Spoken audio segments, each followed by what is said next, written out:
if A ratio B equal to 2:3 and B ratio C equal to 4:5 and C ratio D equal to 6:7, then A ratio D is equal to, तो यहाँ पे हमें A ratio D निकालेंगे कितनी है, तो A ratio D कितना लिखेंगे, A by D, तो ये कितना हो जाएगा A by B into B by C into C by D।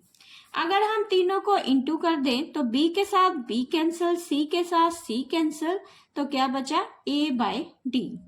तो यहाँ देखो A by B की जो रेशियो है वो कितनी है 2/3 इंटू 4/5 इंटू 6/7, तो 3 के टेबल पे से 6 कैंसिल हो जाएगा, तो यहाँ पे ये आ जाएगा 4 2 का 8, 8 2 का 16 अपॉन 735, तो 16 अपॉन 35, तो रेशियो जो है वो सी जो ऑप्शन है वो है करेक्ट आंसर।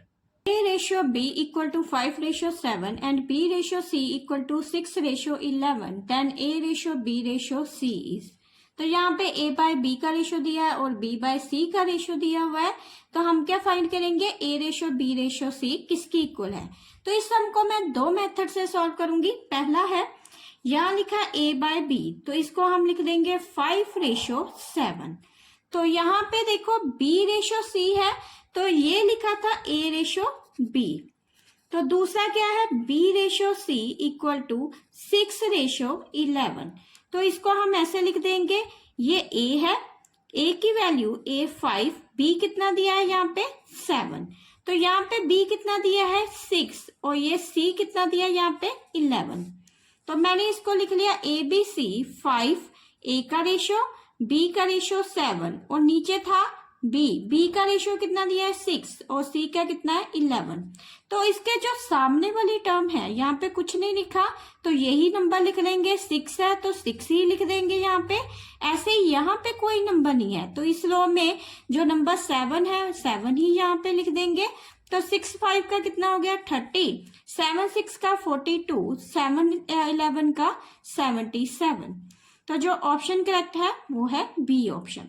ये तो एक फर्स्ट मेथड हो गया। सेकंड मेथड क्या है, यहाँ पे बी और बी देखो, यहाँ पे बी एक 7 दिया है, यहाँ पे 6, इन दोनों को सेम करेंगे, तो सेम करने के लिए 7 और 6 को मल्टीप्लाई किया तो कितना एलसीएम आया 7 6 का 42। अब क्या करना है, ये जो A by B कितना दिया है 5/7, तो 7 को किससे मल्टीप्लाई करें कि वो 42 हो जाएगा 6 से, तो 6 न्यूमिनेटर में भी मल्टीप्लाई और डिनोमिनेटर में भी, तो ये आ जाएगा 30/42, तो ऐसे ही दूसरा लेंगे B by C, तो B कितना है 6/C कितना है 11, तो 6/11 को किससे मल्टीप्लाई करें कि वो 42 आ जाए, तो यहाँ देखो 6 को मल्टीप्लाई किससे करें कि वो 42 आ जाए, तो वो 7 से, तो 7 ऊपर भी मल्टीप्लाई करेंगे और नीचे भी, तो 7 6 का 42/77, तो अब दोनों का जो B है, तो दोनों का B सेम आ रहा है, इसका B भी 42 आ रहा है, यहाँ पर B भी 42 आ रहा है, तो जो रेशियो होगा A का कितना है 30, B का 42 और C का कितना है 77। अब ये आपकी चॉइस पे है, आपको ये मेथड यूज करना है या फिर ये। Question number 3, if A ratio B equal to 2:3 and B ratio C equal to 1:2 and C ratio D equal to 3:4, then A ratio B ratio C ratio D कितना होगा। तो इस सम को मैं दो मेथड से सॉल्व कर रही हूँ, पहले ABCD लिख लेते हैं, तो यहाँ पे A ratio B कितना है 2 और 3, B रेशियो C कितना दिया है 1:2, C रेशियो D कितना दिया है 3:4। अब ये जो इसके सामने वाले नंबर हैं वहां पे कुछ नहीं लिखा, तो ये जो B है, B के सामने कुछ भी नहीं है, तो यही नंबर को रिपीट कर देंगे 3 और 3। ऐसे 1 के आगे कुछ भी नहीं दिया, तो 1 जो है इसके सामने का है, तो यहाँ पे 1 लिखेंगे, और यहाँ पे भी कोई नंबर नहीं है, तो 2 के सामने वाला नंबर 2 हो जाएगा। ऐसे 3 के यहाँ के जो सामने वाला नंबर 3 और 3 हो जाएगा।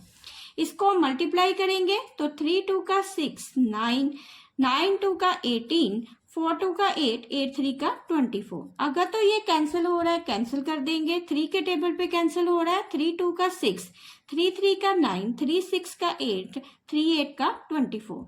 तो यहाँ पे A ratio B ratio C ratio D वो कितना निकला है? 2:3:6:8। तो ये तो फर्स्ट मेथड था। अब सेकंड मेथड देखते हैं। तो सेकंड मेथड में क्या है? A/B। तो हमें A/B कितना दे रखा है? 2/3। एंड B/C कितना दे रखा है? 1/2। अब B देखो यहाँ पे 3 है, यहाँ पे 1। तो पहले इन दोनों को सेम करते हैं। तो 3 को 1 से एलसीएम करेंगे। 3 × 1 कितना हो गया? 3। अब डिनोमिनेटर जो B जो है, B को हम 3 ही करेंगे। तो ये A/B इक्वल टू 2/3। यहाँ B 3 है, 3 को किससे मल्टीप्लाई करें? 3 आ जाएगा 1 से। तो ये आ गया 2/3।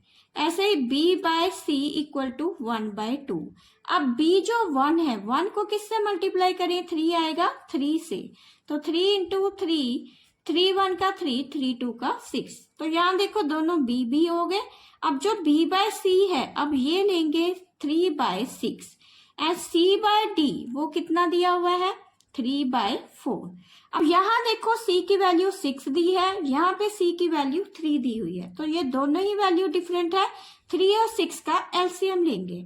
तो 3 और 6 का एलसीएम लिया। 3 1 का 3, 3 2 का 6। तो ये एलसीएम करके कितना आया? 6। आप क्या करेंगे? इन दोनों इक्वेशन में जो C है उसको 6 बनाएंगे। तो उसके लिए क्या करना पड़ेगा? यहाँ पहले B/C इक्वल टू 3/6 है। तो 6 करने के लिए C को 1 से मल्टीप्लाई करेंगे। तो 3/6। तो नेक्स्ट है C/D। तो C/D कितना है? 3/4। तो C को भी 6 करने के लिए 2 से मल्टीप्लाई करना पड़ेगा। 6/8।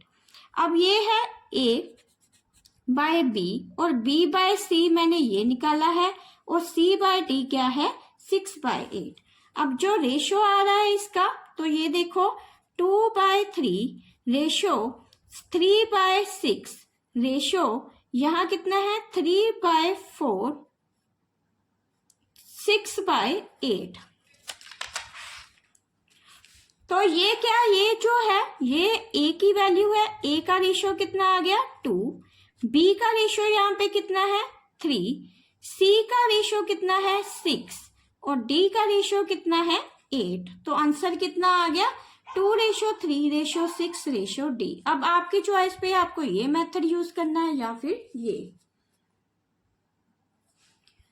The fourth proportion to 0.2, 0.12 and 0.3। तो इसका फोर्थ प्रपोर्शन निकालेंगे। तो इसको हम लिख लेते हैं 0.2 रेशो 0.12। तो ये इक्वल किसके लिखेंगे? 0.3 रेशो, यहाँ पे कोई रेशो नहीं दिया था, इसको x ले लेंगे। तो ये आ गया। यहाँ इसको सॉल्व करेंगे। 0.2 upon 0/12 equal to 0.3 upon x। तो क्रॉस मल्टीप्लाई करके सॉल्व करेंगे तो 0.2 into x equal to 0.3 into 0.12। तो x कितना आ गया? 0.3 इंटू 0.12 अपॉन 0.2। तो जब इसको कैंसिल करेंगे 0.6 पे कैंसिल हो जाएगा। आंसर कितना आया? 0.18। तो जो ऑप्शन करेक्ट है वो है C ऑप्शन।